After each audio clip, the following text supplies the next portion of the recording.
Let's talk about the Utah Jazz. What should the Jazz do? I can only tell you what we've heard on this show.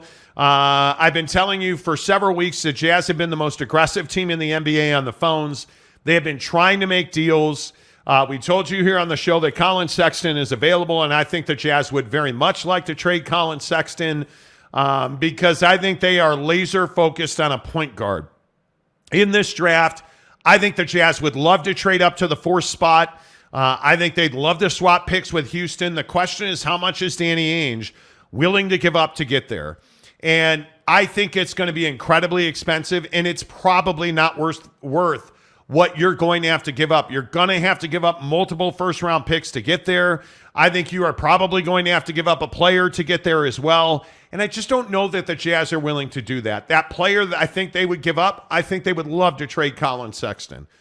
The question is Amen Thompson that guy? Is Black that guy? Is whoever their flavor of the day is? And I am told that they are locked on Amen Thompson. They would love to find a way to get their hands on him and make him their point guard of the future, but the cost is prohibitive.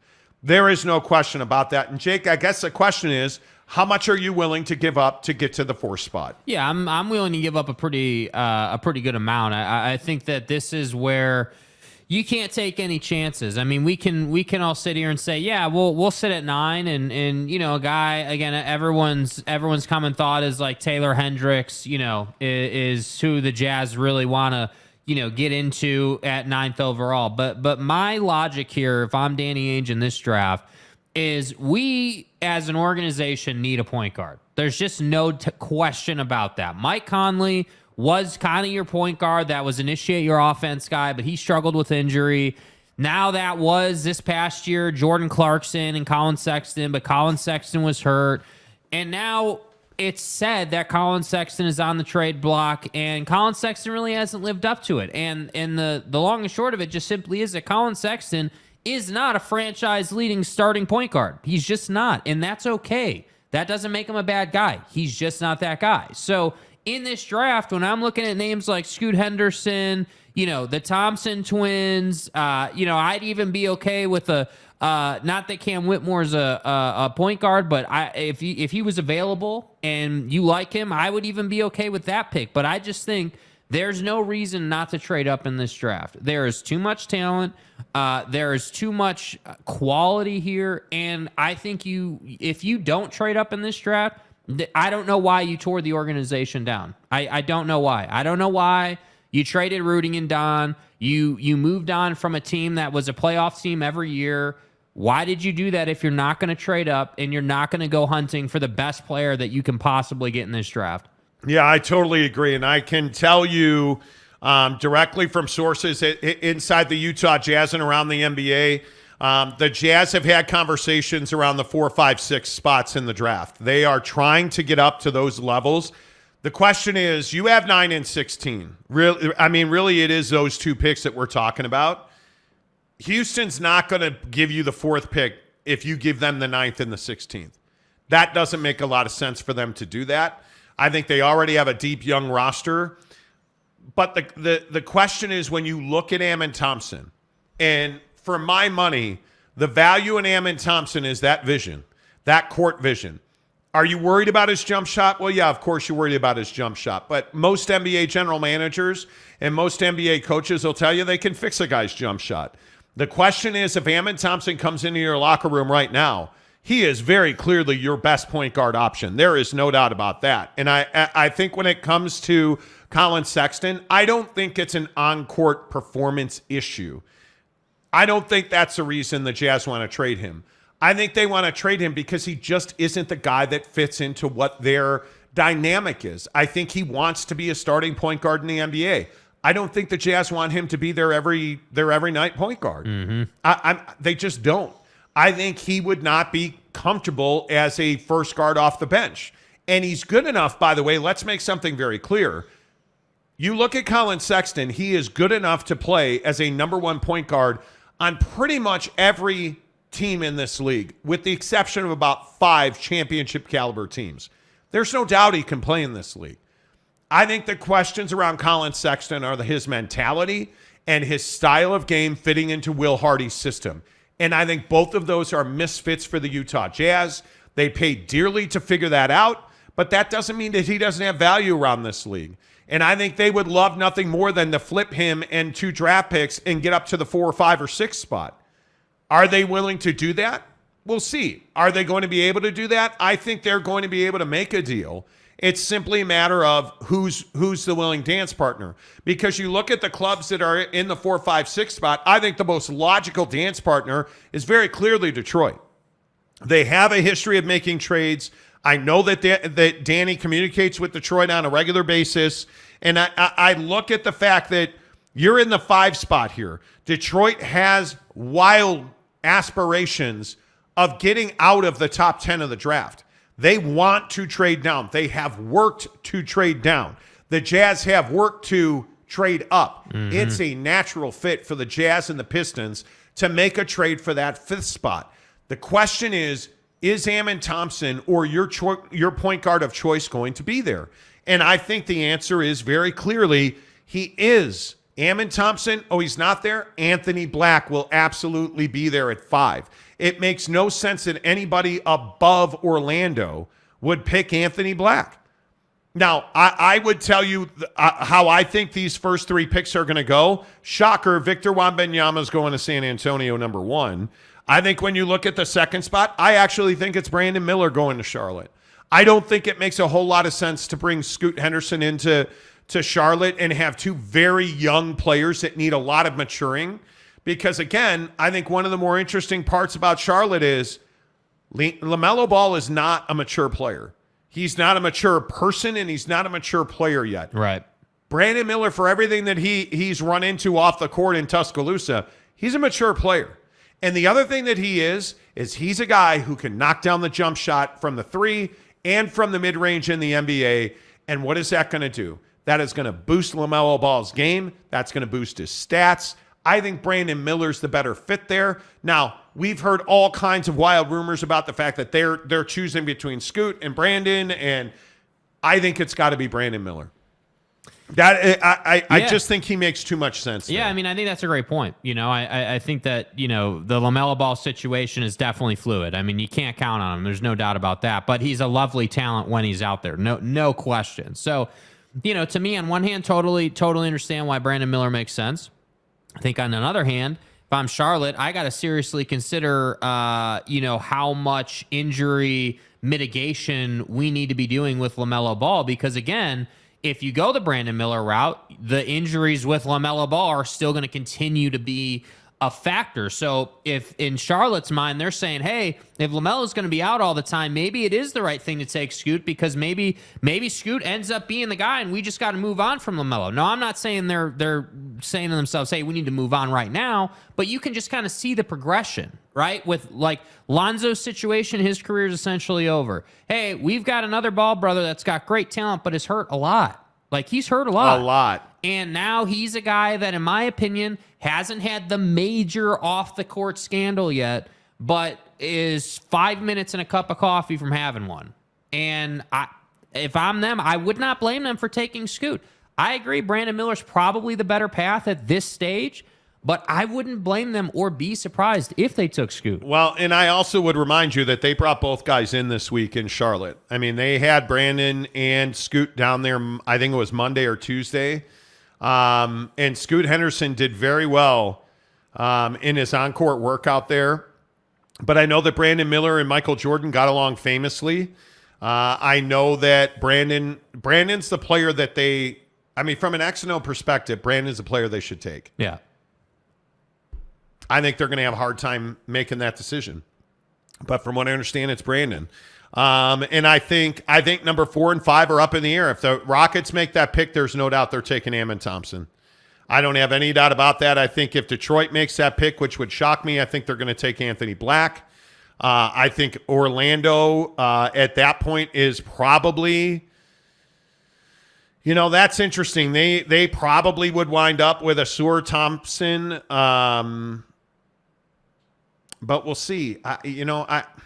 There's so much opinion. Once you get down to like 5, 6, 7, there's a lot of philosophy, a lot of opinion in these picks, man. A lot of it is, hey, what path do we want to take our organization? Because again, like Orlando's a point guard case, right? Like you look at, all the not issues, but just inconsistencies they've had with their point guards over the last several seasons and the injuries. And so, yeah, if you want to take a soar, great. You can do that. I know a lot of people have slated the Magic to be big on Grady Dick, but you're not taking Grady Dick at number 6. No, and I think they're another team that I've heard the Jazz have talked to about trading out. I just think the price tag is what you're worried about here. Yeah. The biggest question with Anthony Black is, do you buy that he can become an NBA jump shooter? And that's the one question I have about him. Mm-hmm. I don't know that he can become a consistent shooter in this league. I love his game. I think there's not a lot not to like. But let's get something very clear with the Jazz. They're after a point guard. That's the thing that I think this team has lacked for how many years, including when Mike Conley was here, because you couldn't count on the guy. Like, if you'd have had a healthy, full-bore point guard, you probably won the Western Conference, 3 years ago now. So you feel like this is the draft to address that point guard in. And I think that's why you got to go all in on Amin Thompson. In my opinion, I think Anthony Black is your second guy. I think if you don't wind up trading and you stay at 9 and 16, I absolutely think you can add Grady Dick. I think he helps you. Jarris Walker's a guy I really like, who I think can help you. Cam Whitmore's a guy I think can really help you, because I'm also of the belief that obviously Walker Kessler is your big. I think one of the bigger questions here is Lauri Markkanen. Is Lauri Markkanen a 3 or a 4 more comfortably?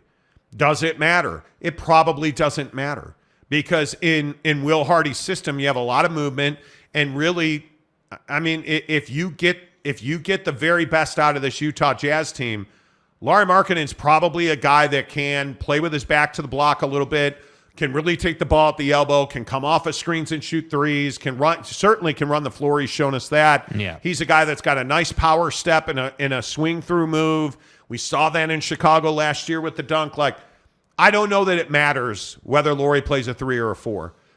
But when you look at Cam Whitmore fits really nice in the NBA as a 3, in my opinion. Totally. So I think can you run Walker, Lauri, Cam Whitmore at the 3? Sure you can. But who's your point guard? Because it's not Colin Sexton. Yeah, and I love Cam Whitmore's body too. 6'6", 230 is a really nice build. Yeah, absolutely. And the hard part is, if you get past Anthony Black, you're probably a Kobe Buffkin guy. Agreed. And because I think that's the only other guy where you're like, yeah, dude, Kobe Buffkin, kid from Michigan, but he's awfully young. He's not even 20 years old yet. Yep. And the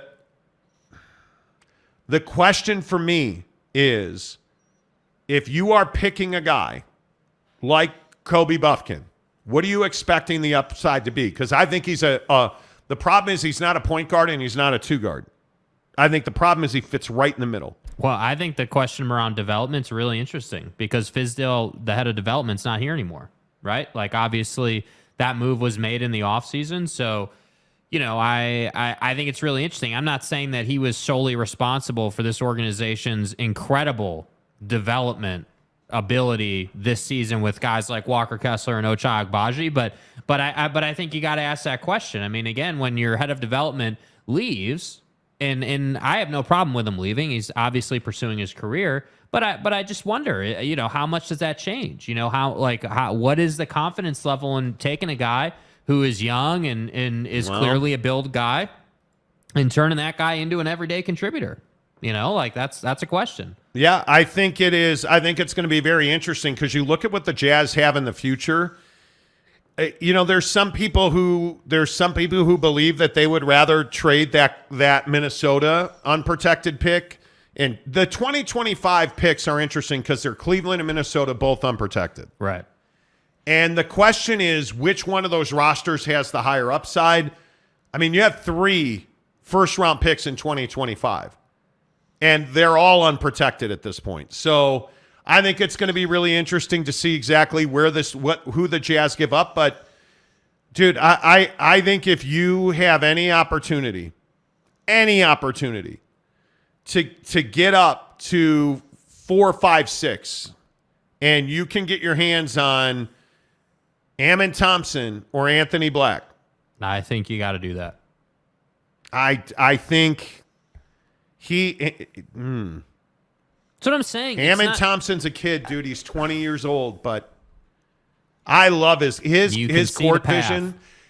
And the thing I love is he's not score first. Mm-hmm. He's not score first. He's incredible as an athlete. He is aggressive. He is a distributor. Like I'm a huge fan of that type of player. Yeah. And I really am hoping that that's what he's after. But man, that kid can really play. That kid can really play, and it'll be interesting to see what he does. Let's see where you guys are at. Jackson Graham says Jazz tried David Stockton and it didn't work. Okay. That's cool. Salty Drunk, what's up? Giddey went at 6 and OKC got criticism. Gotta love Presti. Well, I mean, I hope you know what you're doing, right? I mean, if you're But I mean, there's no question that this is a high leverage draft for the Jazz. So, I mean, there's just no ifs, ands, or buts about it. I mean, it is. I would agree with that. I mean, this is one of those drafts where it's not like just a casual, yeah, hey, it's a draft. You know, what are we gonna do? Like, no, this is, hey, we tore it down. We had a really nice year where we overachieved this year, and now we got to execute on that value we got from tearing it down and being bad, if you will, or not being a playoff contender, if you will. I agree. Jet Wayman, the Towel King of Utah, says, "Sup, guys, calzones from Papa Murphy's and draft night for me. I'm stoked about it. I love the NBA draft. I think it is. The NFL draft is the best draft. There's no question in my mind. Well, I mean, the hockey, but the MLB draft, too. Right. The NFL draft's the best draft. The NBA draft is close second, though. Yeah. Jet, Yeah. I totally agree with that. I love it. Little Jizzy says they sound draft Jake and Monty since they know everything. What you're does not that mean, wrong. dude? I don't know what that means. I have Okay. no idea what that means. Let's see. Cheetah says Papa Murphy's pizza is 1,000 times better than Domino's. Well, Yeah, I mean, what are we even talking about, dude? I see, and we talk about this a lot on the show. I don't know who orders Domino's pizza anymore, and I'm sure people do. I see their stores all over the place. Mm-hmm. But Papa Murphy's pizza is, I mean, it's the difference between homemade pizza and frozen pizza out of the box. Yeah. Because at Domino's, that's what you're getting. You're getting frozen pizza out of the box. Mm-hmm. At Papa Murphy's, you're getting fresh pizza, fresh dough, fresh vegetables, the best cheeses. Like, you're getting handmade pizza every single time you make it. You're getting a handmade calzone every single time you make it. Like, that's the best part about Papa Murphy's. It's just fresher. It's better. Yeah. You know, like it is. Totally agree. Give me the take and bake that I can cook at my house, and it'll turn out perfect every single time. That's the bottom line. Or give me hey, he's made 10 pizzas, they're in a bag, and he's running around the 10 different houses. That's what I hate about delivery pizza. Mm-hmm. It's why it is why I originally started going to Papa Murphy's and why I still go. Because I hate the fact that when you get your pizza delivered, it's got to drive around the 10 other dudes' house. I'm not doing that. Yeah, that's the problem. It's cold. It's like not it's not good anymore. It's smashed. And I love other local pizza places like, oh, we put a pizza stand in there. It won't get smashed. It's always smashed. Right. Always. Right. Oh, it makes me crazy. Yeah. And I can customize it so there's not like a pound of grease from the cheese on it. Yeah. And I can cook it how I want. Yeah. There you go. Jackson Graham. I think whatever reason, teams always try to conceal their intentions around draft night. Well, I think you have to. Because when you tell everybody, hey, we want to do X, Y, and Z, you're giving away your value. Yeah. Teams are going to offer you less when they know what you're doing. Mm-hmm. That's exactly why they do it. So, I don't know. We'll see about that. Let's see. Good Lord. Maybe Brent Burnett says maybe a twin in black. Maybe both twins. I just don't think I put a lot of time into Ammon Thompson and a lot of time into Asar Thompson, and I just don't think Asar is. I'm probably wrong.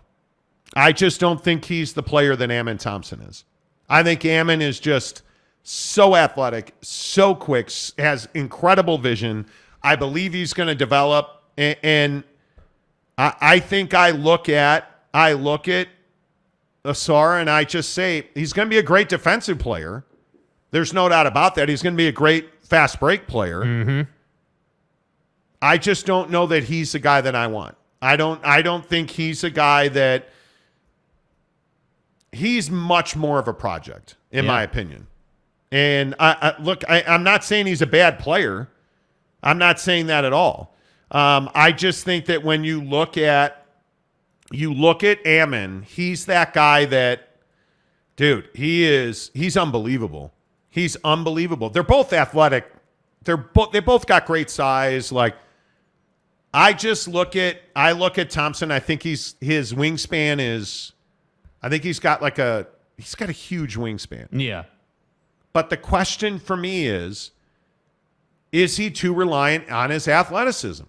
And is he beating up on people at that level, at overtime elite and academy basketball, because he's just an athletic freak? And I think he is. Well, isn't this the question about a lot of guys in the draft? I mean, again, it's the question about Victor. I mean, is Victor putting up the numbers he's putting up because of his body and his length and he's just that much better? Or is it partially because he plays overseas? I think a lot of people wonder about that. And I think whether it's him or it's the overtime elite guys or whatever, I think people ask that question all the time. And it was not asked so much. Like, if I look back, like, I look at a guy like Zion, right? Because Zion was just such a freak when he was at Duke. Like, you look at Zion and it's like, hey, dude, like, what, is this Zion being that much better than everybody else, or what is it? And I think because Zion isn't like 7'4" and like this freak body, he was more of like, hey, I can jump higher than you, I can out athlete you, but I'm still a reasonable size at that time. People were like, oh yeah, this guy's a no doubt about it. We're good to go, no problem, book it. And I think now, because the Zion experience hasn't been so good, people, I think, are much more wary of, hey, what was your path? How did you get here? What is your body like? Like, I look at Paolo Banchero. Dude, Paolo Banchero is the most reliable NBA build when it comes to body and when it comes to path. That's what NBA scouts are looking for. And if you're not that, they're going to ask questions. Yeah, I am... that's my concern about Asar Thompson. Is I think he is a guy that is freaky athletic, but like one of the things that he does a lot is he tries to get to the basket, and he is always getting called for charges because he's out of control. Like, his jump shooting, I think part of his jump shooting is he's untrained, and his footwork's terrible, and he's that kid that can get by you. He gets in the paint, gets shut off, and he'll take like a wrong foot jump shot that's a brick. Yeah. And he does that consistently. Whereas Ammon Thompson is much more distribute, vision, and he plays much more within himself. He's a much more refined player, whereas Asar Thompson is a guy that's just running up and down the floor because he's faster and he's more athletic than you, so he's going to try and get to the rim all the time, right? Because he knows he's not a good shooter. I think with a little footwork, with a little, hey, why don't you become a power stop jump shooter? Why don't you become a set your feet guy, then shoot guy? Instead of always, because you know how the game is. When you're a kid now, I mean, it's 2023. Everybody wants a teardrop. Everybody wants a wrong foot jumper. But that takes a lot of work, and I just don't think Asar Thompson has put that work in. Not yet. I think he's going to be forced to, or he's not going to be in the league. Yeah, because that's very true. He is a guy that reminds me a lot of like a Justice Winslow. And can he train himself out of that and become a better offensive player? Because if not, you're not going to be a top-end NBA player. Yeah. I cannot see Ammon Thompson not turning into one of the best guards in the league. Yeah. Because I think he can knock down the three. And his ability to pass and play within himself, dude. Like, I just think everybody throws around, the Thompson twins. And it's like, Well, actually, they're twins. They're completely different players. Yeah. They don't play alike. They're not the same kind of player. They're not the same physical build. And I know a lot of people love to get into that, but I'm just telling you they're different players. All right. Without further ado, here on the Monty Show Draft Extravaganza presented by our good friends at TryDayTrading.com. Let's welcome in Alema Harrington. Wow, look at you, like big production studio look at TV us. guy. Yes, sir. How are you, man? I'm doing fantastic. As you guys know, you heard about the new deal with our television broadcasts, and all of that is taken care of and kind of in the rear view window for us, and we can focus in on the draft here tonight. A lot of excitement, probably as excited as people have been about the draft, and I don't know how long, but to have 3 first-round picks, I don't think we've had that since '04. There's a lot of, and who knows what happens with those 3 picks, whether or not you trade some of them, who's available, at what, spot and those kinds of things. But it's an exciting night. And actually, Tony Hawk's got his thing here tonight, too. So I don't know if you can hear the skateboarders. They're on that side of me. We got part of the arena here, which is cordoned off, that will be for the draft. Then we've got a live stream that we'll be doing starting at 6 o'clock here tonight on YouTube. And so we got a lot of stuff going on, but there's a lot of excitement surrounding what's happening here tonight. Yeah, and I think, Alema, one of the things that I want to ask you about is that TV deal, because there was a lot of consternation about that. And I just don't see the negative on the TV deal. And I know a lot of people in our business and a lot of people in sports, fans, et cetera. I mean, everybody tends to default to the negative these days, it seems like. But from my perspective, the idea that you're on free TV in your market is huge. But I also think this idea that you're starting a production company, you're building a platform, you're going to stream your games, and we're going to get this unique one-off content that you can't get anywhere else. Alema, I just don't see the negative in that. So we're far enough removed from it now that I can pull the curtain back a little bit and give you guys a little insight onto how this thing happened. I can tell you, almost 1 year ago to the day, we had a little retreat with the broadcast team. We were talking about the AT&T sports deal. We were talking about how regional sports networks were really having a hard time and that there was going to be probably some bankruptcy involved. And for us as a franchise, it made sense for us to figure out something different and something that wasn't in that model, right?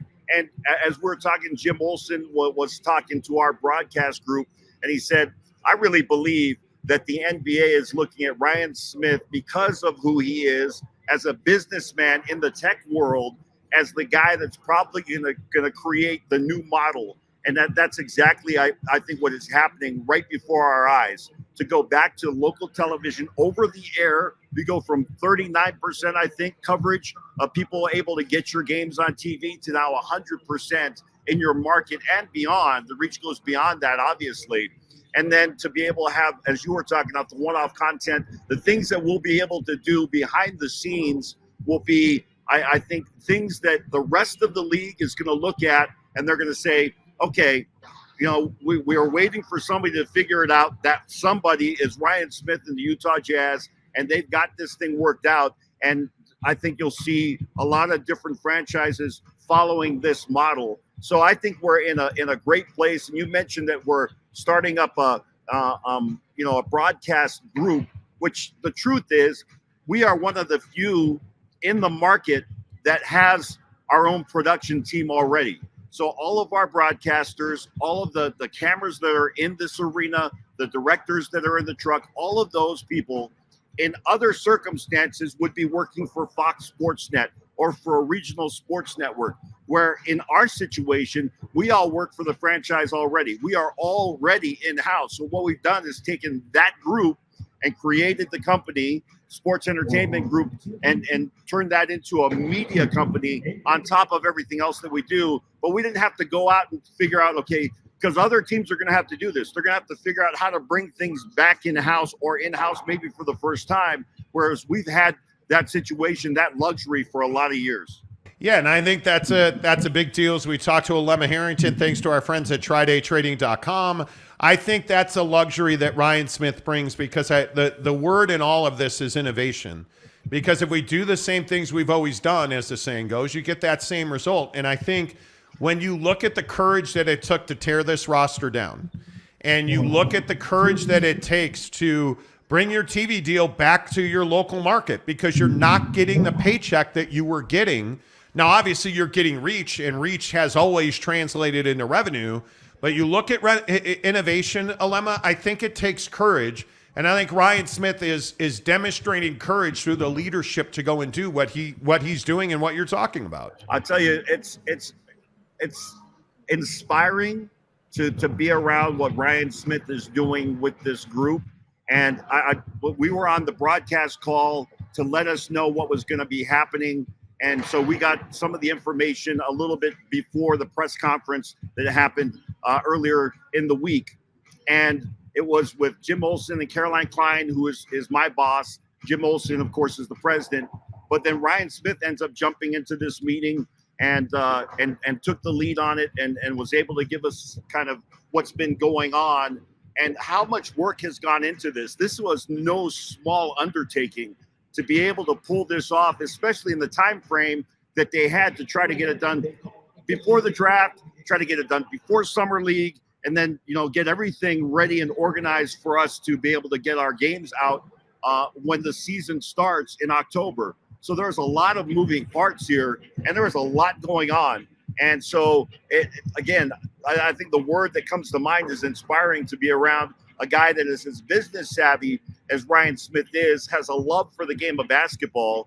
But it was interesting. One of the comments he made, he says, we bought this team and we got the Delta Center as part of it. Now the Delta Center, right? Always been this building, but now renamed the Delta Center. He said, so I looked at Ashley, my wife, and I said, I guess we're in the real estate business because we own this piece of property. And then coming, of course, with the franchise is the broadcast. He said, I guess we're a media company. So it continues to grow and evolve, but I can't think of a better person to have at the helm than Ryan Smith and that leadership group that is with him to make sure that we're headed in the right direction. Nope, I agree. Let's talk real quick before we get to the Jazz draft. Let's talk about TryDayTrading.com. I talk every day about this, this 30-day, $10 trial membership. Why is that difference making for people, and why is it so important that Tri-Day Trading is structured it that way? Well, just think if you had a chance on tonight is draft night and you were able to make your pick and you had full access to everything that they could provide and get a real feel for what they were. And after 30 days say, you know what? I think we'll go a different direction. Well, that's exactly what Tri-Day Trading is doing for you for just $10. And that $10 is not going in Tri-Day Trading's pocket. That's going to charity. That's just to make sure that, hey, we want to make sure that you want to do this. Like you have enough interest in this that you're willing to say, okay, I'll give $10 and give me access. There's a cameo from Dave Fox here on the show. Our new partners over at Sinclair and KJazz. But for anybody like myself, I would love to be able to have a 30-day trial and figure out, okay, does this thing work for me or not? And the answer for me was absolutely it did. And I was able to get the resources, get the coaching, all the things that are part of Tri-Day Trading's program, including the proprietary software, which is the game changer. You get all of that, and then you can decide for yourself whether or not this thing is for you. And I'm pretty confident that one, that you'll probably decide that it is for you. And number two, that I feel pretty confident that, let's see what kind of kicks you got. He's got okay. Yeah. He's got some Jordans on. That's always good. I got my all-star, all-black, patent leather Lowe's Jordan 1s. But I'm not flexible, so I can't get them up here. But bottom line is this, and we talk about it all the time. We joke around that, of course, if you are an intelligent person and your audience is, if you look at this and you're thinking, I'd like more control over my financial future, then this is something that you can do. And Tri-Day Trading is so confident that if they get you coached up and into the market, that you're going to be successful, that they're going to fund an account for you, and you will trade using their money and be able to keep up to 80% of what you make. I can't think of a better deal than that. No, and I think we the other thing that we talk about a lot is the number one question I get is it legit? It sounds too good to be true. Like, I mean, you look at the fact that Tri-Day Trading and Ryan and the guys in Lehigh at Tri-Day Trading, that's a local company, but they're not a month old. They're a decade and more. in the business. Like, this is not something that's fly by night. This is a legitimate way to get yourself out of waking up every day and hating your boss and hating the fact he made you go to the office. This is a way to gain financial freedom and flexibility for you and your family. And you can do this. You can do this in stages if you like. Like, you can start off, I'm going to do this from home before I commute to work, or I'm going to do this at home before I log on to work remotely at my house. And then it can progress where now I'm starting to replace some of my income to now I'm going to be able to take over all of my income. I always tell people, how would it be if you could just, let's say, work from home 3 to 5 days a week and make your car payments? Would you sign up for that? And you're only working for a couple hours a day, 3 to 5 days a week. I'm like, yeah, sign me up for that. Well, how about if you could pay your mortgage by doing that? Oh, absolutely. Well, eventually you could work yourself into that's what you do. And you can, as long as you've got an internet connection, you can do this. Like my family, we're headed to Egypt and to Italy coming up later on this summer. And it's like, I could do it from there. Like, you can do it anywhere you are. And so the financial freedom that you can enjoy as a part of this program is without comparison. And I always tell people 30 days, give it a try. And they will do everything in their power to make sure that you have access to everything that you need to make a wise decision for yourself and for your family. Yep, absolutely right. Alema Harrington, presented by TryDayTrading.com. Before we let you go, what do you think the Jazz tact is? We've heard a lot this week that the Jazz are being aggressive in trying to trade up. We know that there's opportunities to do that from Houston and from Detroit. Orlando, I think, would like to move down. What do you see the Jazz doing tonight? Well, I can't speak specifically to some of that stuff, but I can tell you that the Jazz will be aggressive. This is an important draft for Utah, and we talk about where Utah is. You mentioned Ryan Smith and being willing to kind of tear down this team, even mid-season, to rebuild it. And if you look at whether the example is the Denver Nuggets or go back to 2015, you're talking about the Golden State Warriors. You know, those are the blueprints, the models that franchises are looking at. If we're going to build from the draft, then we have to make sure we take full advantage of the opportunities that we have, whether those are assets that you use in a trade or whether you are able to find the right fits when it comes to draft day and you're looking at the talent that's on the board. I think that the Jazz typically, and if you look at Danny Ainge and his history, it's going to be aggressively looking for the best fit, but more so or in combination with best available on the board at that time. And the War Room is actually over at ZBBC, Zions Bank Basketball Campus, and we'll have live reports coming from there as well. I'm sure you guys will have plenty of coverage here on your show this afternoon into the evening. But I think that you can expect that the Jazz will take full advantage of having 3 first-round picks, and whether that's to be used as an asset or to find the right fits for the guys that can make a difference on this team. And again, you look at the Denver Nuggets and what they've done through the draft, or you go back to, again, the Golden State Warriors, what they did through the draft and building their teams that way.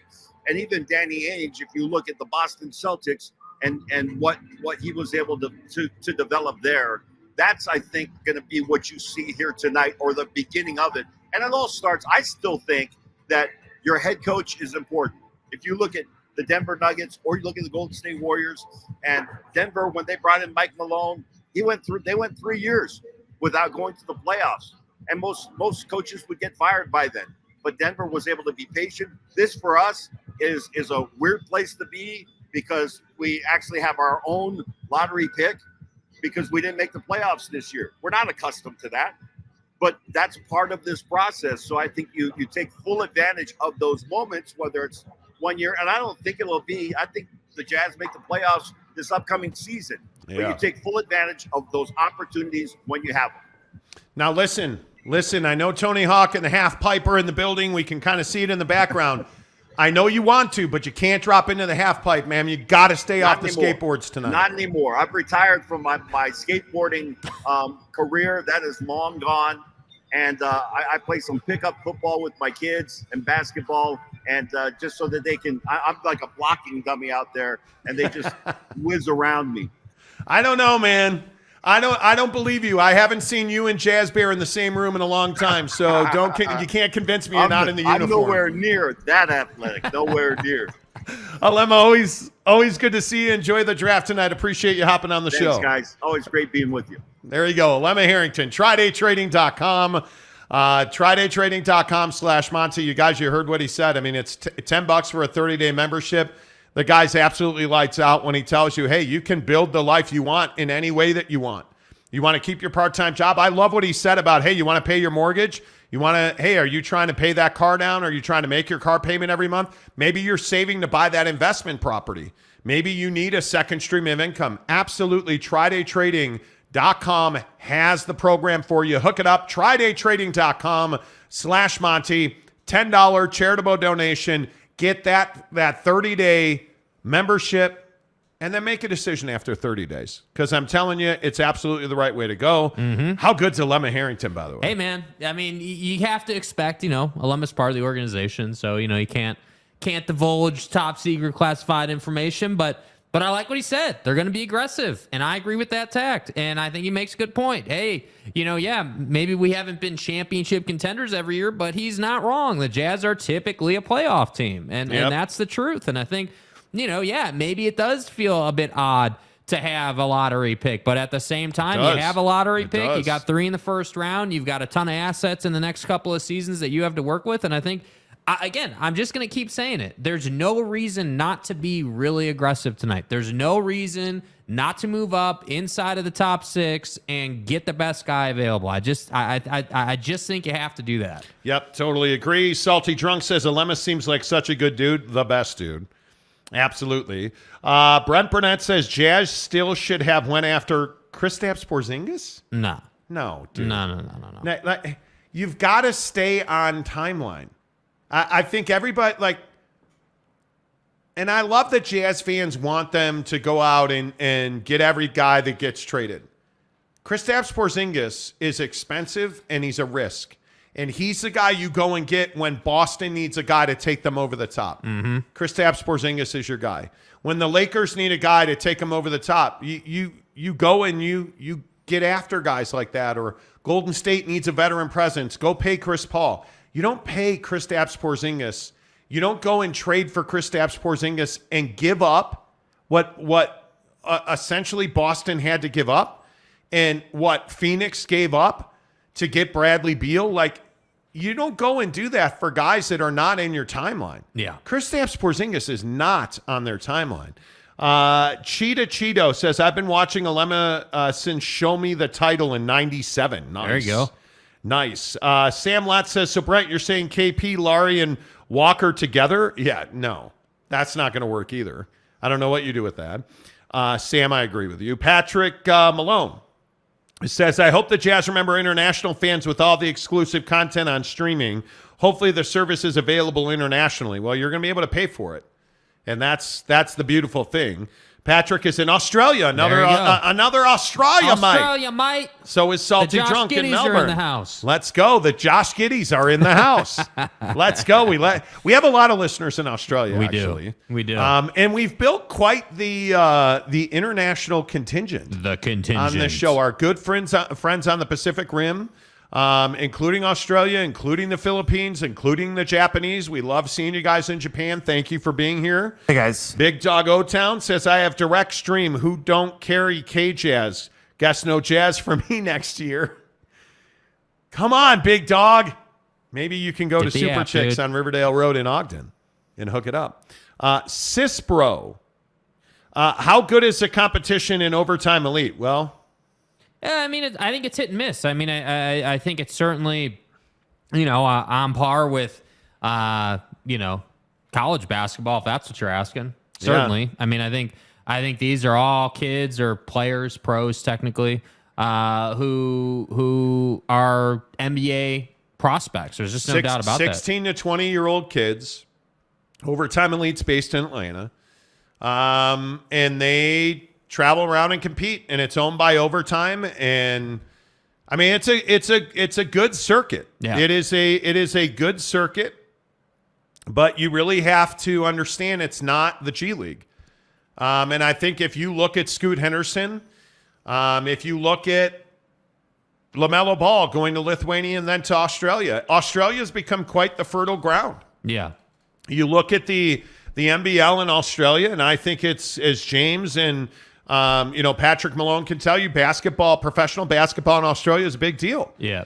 And I think the biggest problem is that when you have guys that, Dante Exum comes to mind.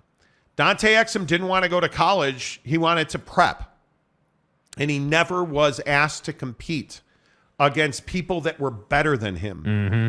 And the thing with the G League or Overtime Elite or, a college-age kid going to Australia to play in the NBL, they're competing against bigger, stronger, better guys.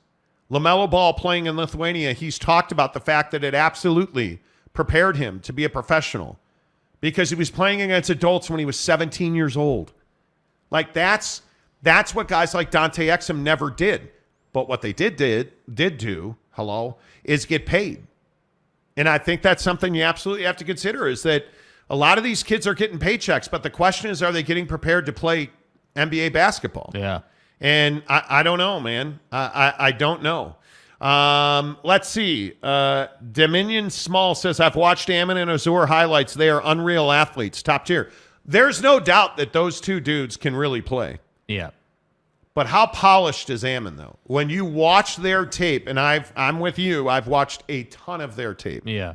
Ammon's game stands out. Yeah, I think his creativity in the pick and roll, I think, is if you're an NBA team, is what you're really like, okay, if things go sideways, worst case scenario, because I'm a big believer in that in the draft, right? Like tonight with Danny Ainge and the Utah Jazz. Hey, if things go sideways and we end up in Cam Whitmore, well, that's a pretty good place to be if things go sideways, if things go sideways with, Ammon Thompson. Well, hey, what do you know about Ammon Thompson? Dude's got elite, unreal, can't quantify vision. He understands timing in the pick and roll. And at a minimum, if he never develops his shot, he's going to be able to facilitate your offense and get out in transition and put other guys in a position to score. That's the basement.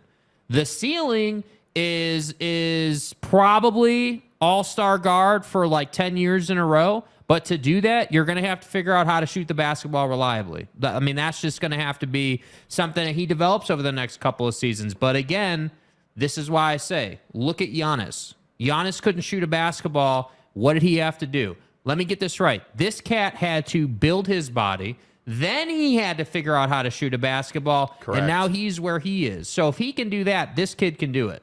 Yep, totally agree. Monty owes a ribeye. Do you think the Jazz will draft Jordan Haber with the 28th pick? So do you guys know who Jordan Haber is?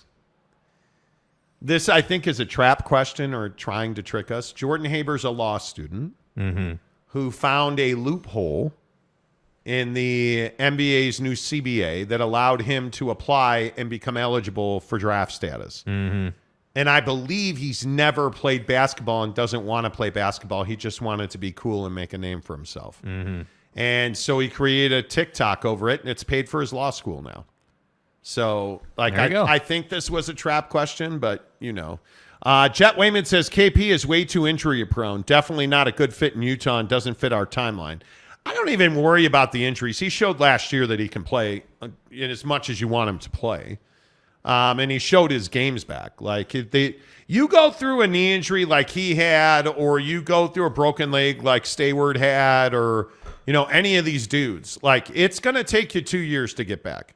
Think that's HIPAA? And then you go to Dallas and you play with a black hole like Luka. Dude, he lost years in Dallas. Yeah. There's just no doubt about that, right? I mean, he lost years in Dallas, and I don't know how you fix that. Yeah, that's spot on, dude. I really don't know how you fix that. On the Monty Show, presented by The Advocates, theadvocates.com. If you are involved in a hit and run, you should absolutely call The Advocates. I was involved in a hit and run accident. My chiropractor recommended me to The Advocates. They completely took care of everything. Now that my case has been settled, I feel like I can go back to my normal life, all thanks to The Advocates. The Advocates, theadvocates.com, the best injury attorneys in the business. There's so many hit and runs where people get rear-ended by those that are not licensed and insured. And so they take off running and you wind up eating that. Dude, I'm telling you, you're involved in a hit and run, you need to get with the Advocates. Theadvocates.com, they know what to do. They know the steps to take because there's nothing you can bring to them that they haven't seen or experienced before because they have a vast array of backgrounds and experiences in their legal team. All of their attorneys are experts and perform at the top of their field. That's why you trust the Advocates. And the best part is you never pay them a penny. You don't pay the Advocates unless and until they win your case, so you don't reach in your pocket. In fact, when you get in an accident, the Advocates are going to help you defer your medical bills. Get to theadvocates.com right now. And here's the better part. Make sure that you tell them you heard about it on the Monty Show. And like my computer wants to do an update right now. I'm like, hell no, dude. This is a code 10 abort. You can chat with an attorney live online at theadvocates.com, utahadvocates.com.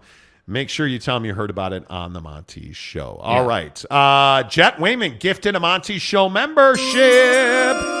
Kurt Myers picked it up. Kurt, thanks for being here. Appreciate you being a member of the show. Everybody who's here right now, make sure you hit the like button. Slower show today. I know we usually do As the Pac-12 Burns. Yes.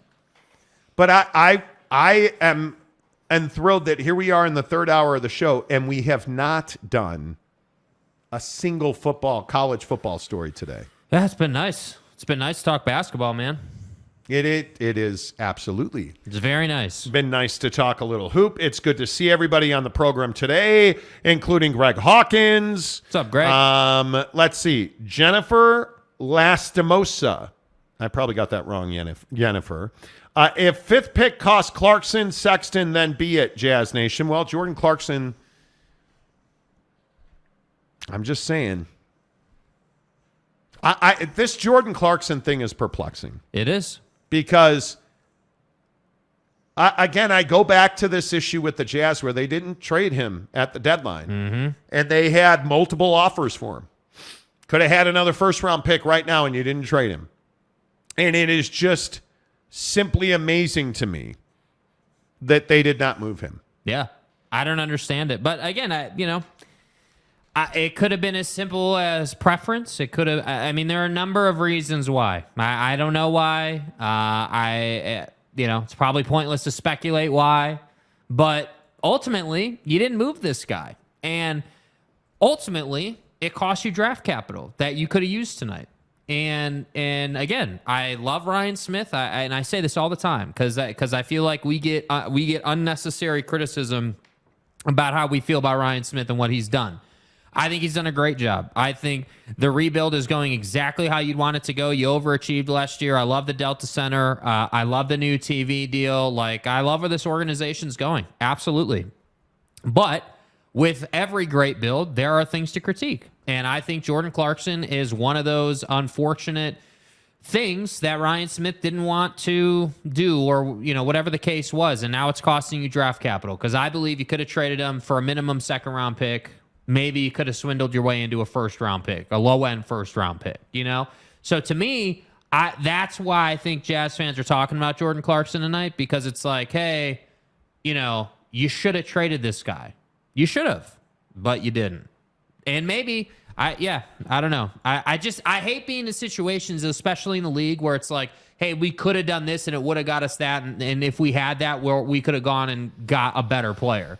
We could have gone and got another tool to add to Will Hardy's roster. But, it is what it is, man. I think the minute that Jordan Clarkson makes it official and opts out of his deal, he is going to be the most sought-after free agent on the market. Mm-hmm. You look at him and Kyle Kuzma as two guys that I think are ginormous names. And I am just curious, because I think there's a lot of Jazz fans who are like, oh, Jordan Clarkson's coming back. He just wants to get paid. We'll pay him. He'll come back. I'm telling you, the minute he opts out, he's done wearing the note. It's over. And as he should, because Jordan Clarkson's at an age where he can still win multiple championships if he makes the right decisions in his career. Yes. That won't be with the Jazz. Yeah. So, it's crazy to me. And, of course, Big Daddy Magic Who, dude, I don't know what I'm more worn out on. Big Daddy Magic and Victor Wembanyama or the Pac-12 Burns. Like, I don't know, because I'm so tired of hearing. I don't want to be mean. I don't want to hate. The guy likes Victor Wembanyama. We get it. But for why? Victor Wembanyama is a French player that nobody knows because he hasn't competed at the highest level. He's not. Victor Wembanyama is a guy. The bust potential in Victor Wembanyama, huge. Like, there was very little bust potential in LeBron James. Yeah. I mean, very little. Like, you knew what you were getting almost. You have no idea what you're getting in Victor Wembanyama because you haven't seen him grow. You haven't seen him develop. You haven't been exposed to him in the long form. Like, the gamble on Victor Wembanyama is amazing to me. And the thing I don't understand outside of San Antonio, because if you're a San Antonio Spurs fan, you should absolutely be excited. Yeah. What are you excited about with Victor Wembanyama? Because I am not. Yes, Gary. Gary says, I am so bearish on Victor because of the hype, the hype beats in the chat. Yeah. I'm so tired of hearing about, oh my God, Victor Wembanyama. Like, Victor Wembanyama what? What has he done? Who, when he played against adults, couldn't perform in the French league. Couldn't perform. So I'm just asking, like, where does the hype come from? Where's the hype come from?